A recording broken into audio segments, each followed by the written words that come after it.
Hello there, one and all, and welcome to episode 346 of Love at First Scent with me, Persolaise, live on YouTube. If you haven't already subscribed to my channel, please do consider doing so. You can also find out how you can support my work by clicking on the link to my Ko-fi page in the video description below. Feel free to leave a question, leave a comment, whether you're watching live or you're watching the recording. Jonathan gets the first comment this time. He says, howdy, hi all, Olfactive Stories is here as well, saying hello. Eco Jock is here too. Dev is back. Sharon says, on Sunday, I love putting the kettle on and listening to perfume reviews. That's very, very sweet. Thank you very much. And if you are watching live, thank you very much, because you've made it to the third video, and there may even be a fourth one. We'll see how we get on. Woozy says, isn't this originally a Thierry Wasser creation? Yes, so thank you very much for bringing us straight back into this. And I should say, because I always leave this too late, I need to kind of become a little bit better at blowing my own trumpet here. But if you like this video, please give it a thumbs up, the YouTube thumbs up, because that is so helpful with the YouTube algorithm and spreading the video around and helping the channel grow. So if you like it, please give it a thumbs up. If you don't like it, that's fine too. Maybe let me know why. Constructive criticism is always welcome. Okay, so again, a single perfume. Now, this is a kind of oldie, but I've been wanting to do something about this one for a little while, because Addict, the original Addict, here it is. This is the current, okay, the current eau de parfum in this sort of distinctive blue bottle.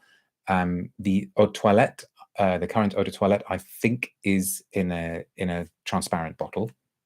Now, Addict came out back in 2002, and as Woozy just pointed out, it was originally a Thierry Wasser composition. But by most accounts, apparently in Europe, it didn't do all that well. It was always a kind of big, grand, vanillic green perfume. Thierry Wasser does love his green notes, and especially before he went to Guerlain, I think he was even more fond of green notes, or at least used green notes more. Paul Pofemo says, I liked Addict once. I don't know if I've changed or if it was heavily reformulated, but now I hate it. Now, interesting, because this is going to be a video where we talk a little bit about reformulation. I think I must have known somebody that when Addict came out, somebody who must have worn Addict. It may well even have been my mum, but I don't think it became like a sort of major signature for her. But I'm pretty sure she wore it for a while, and maybe I knew somebody else who wore it as well. But it was certainly a scent that I was aware of. It had quite a high-profile marketing campaign, because unless I'm mistaken, I think Dior also did, or even maybe had at that point, a range of lipsticks that were called Addict, which came in a very, very much, in a sort of lipstick case that looked like this. I think you sort of pulled this bit off and you got the lipstick. And then, of course, Dior started doing their thing where they basically started reformulating a lot of their scents under the sort of direction of Francois Demachy, and he started basically changing a lot of them, not all of them, but a lot of them.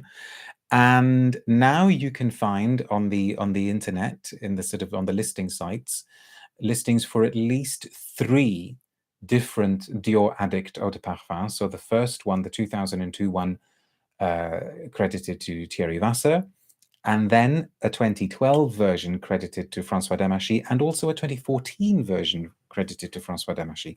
So I'm not quite sure what happened there, and this is the problem with 21st century Dior. You really don't know what's what, and as a lot of you will be aware as well, they started messing around with Miss Dior during that time, and Miss Dior Cherie, and you didn't know which one was Miss Dior and which one was Miss Dior Cherie. They started issuing different versions of Fahrenheit and of Eau Sauvage, and of course of Dior Homme, and it started becoming really quite difficult to trace exactly which version was which. But this is the current eau de parfum. And why did I think that it might be worth sharing it with you? Because I had a sniff of it recently, and it immediately made me think of smelling it, whatever it was, 20 odd years ago, And so I thought, okay, well, if it's so strongly and so powerfully reminding me of the old one, then in terms of a reformulation, it can't be all that bad. But I would love to hear from those of you who have a very, very strong memory and a strong knowledge of the original and have smelt the current one. Now, the current eau de toilette is nothing like this sort of. In fact, I wonder, and again, scent historians, we need somebody like Monsieur Guerlain. We need like a sort of Monsieur Dior. I wonder if the current eau de toilette is closer to the scent that was originally released as Dior Addict 2, because that was a kind of very, very generic, juvenile, completely, easy to dismiss floral. But even though this wasn't overly successful, apparently it did well in Slavic countries. I was always quite fond of it, and having re-smelt it recently, I'm still quite fond of it, and I think it's a little bit of an underrated gem in the sort of current Dior lineup. But don't shoot the messenger, because this is a very, very big scent, and it's a very kind of buxom scent, which is maybe why it didn't do all that well, because buxomness was certainly not part of the advertising campaign, and it kind of didn't maybe go with what was happening with scents in the early part of this century. I think 2002 was still the time when we were wanting things to be more sheer and translucent. I mean, okay, we had Angel, but Angel was always a little bit of an outlier. Things where I guess was still a little bit more about Calvin Klein Escape and L'Odyssée and those sorts of scents. And then along came this one, which really, really, really didn't mind showing off the Wonder Bra. It's larger than life vanillic, but also very, very interestingly and fascinatingly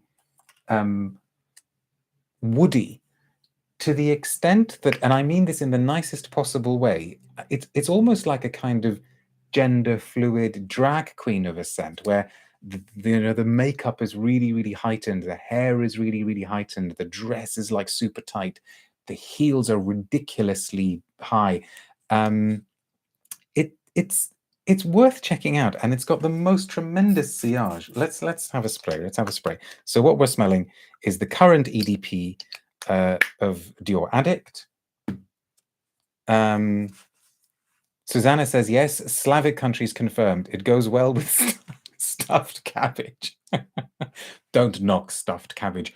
Gołąbki is one of my favorite Polish things to have. I'm still shuddering, says Susanna. Anyway, let's have a sniff. And there's another thing that's interesting about it that I will share with you, and that I get every single time I smell it. I think it's good stuff. I really, really enjoy it. And it's just sort of, it's so no holds barred that you can't help but be won over. And yes, it is a massive, massive, massive vanilla in the base, a really beautifully dark vanilla, I think. But as I said, this curious woodiness, which immediately kind of starts going off into sort of more masculine codes, and also that characteristic Thierry Wasser greenness at the top. And so if you think greenness, slight chocolatiness coming through the vanilla and maybe the patchouli, and woody in the middle, what you are also reminded of, or at least what I'm reminded of, is, wait for it, is Dior Dune.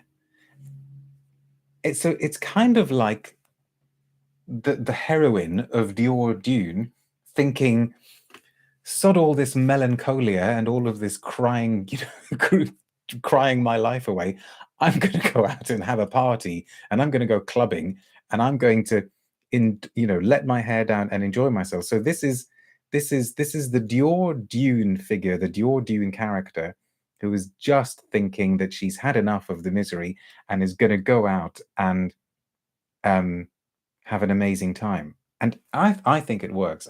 And somebody I know wears it at the moment. I should stress that this person is not a drag queen, but the drag queen reference is meant as a very, very, very high compliment and in the nicest possible way. But this person wears it really well. And the sillage is just so beautiful. Tripty says, it's so interesting that you observe the perfume success in Slavic locations and communities. My former roommates, all from Poland, swore by the perfume and indeed smelled super fabulous. Fascinating. That kind of thing is fascinating. Anonymous says, how does the sillage differ to smelling it directly if you smelt it on someone? The sillage starts taking it into the territory of those sort of chocolatey vanillic woods, like Chanel Allure, like Dior Dune. They're all very much of a sort of family. Jonathan says, what you're describing is exactly what I have. Bombastic, buxom bombshell, viva vanilla. And that cannot be a bad thing, right? Surely. Woozy says, would you say this is the best pre-Guerlain Thierry Wasser? I'd have to have a look at a list of what he made, because off the top of my head, I don't know what some of his creations were before he joined Guerlain, but it would certainly be up there. I know that this is a scent that has, not very, very highly regarded by the critical community, but I think it's great fun. I think it is really, really great fun. I can see some people being put off by the greenness. Maybe that's why it didn't quite work, but I think actually that's what makes it interesting. Is it Thalia? Thalia says, I aspire to give the glamour, individuality, and free personal expression of a drag queen. Thank you. Yes, it's glamorous. That's exactly the word I'm looking for. It is glamorous, and maybe 2002 was not quite the right time for glamour. Londe says, it must be my Polish ancestry then that makes this smell very nice on me. There you go. Absolutely. Glamour is unapologetic in Eastern Europe, says Claire. Yeah, you're kind of right there. A very particular sort of glamour, though, isn't it? So that's why I'm sharing it with you, because I've been meaning to for a while, and the time seemed right today. Do not walk past this one if you see it somewhere in a shop. It's an underrated goodie from Guerlain, and I'm glad it's still around, and I'm glad that it is kind of recognizable in its original form. Although I would love to smell an original bottle to see how different it is. Okay, I'm looking at the time, and I think we have got time to come back with one more live video. Interestingly, something else by Thierry Wasser. But thank you very much for watching this one, and I will see you in just a few moments. Bye now.